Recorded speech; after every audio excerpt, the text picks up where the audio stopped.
দুষ্টমিতে সেরা তুমি। নিষ্পাপ মুখ, কিছুই বুঝতে পারে না এই নিষ্পাপ মুখে। দেখো কত দুষ্টুমি করতেছে, আমার সাথে কথা বলার চেষ্টা করতেছে ওর ভাষাতে।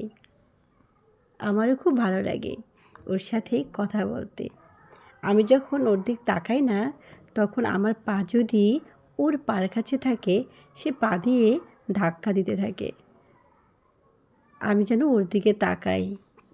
ও সেই আনন্দ, আসলে আনন্দের মুহূর্তগুলো বলে বোঝানো যাবে না।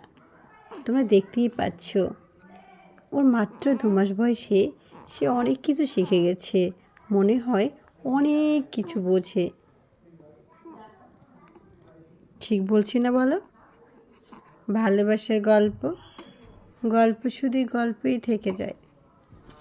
আমার ছোট্ট সোনা ইয়াশ বাবা।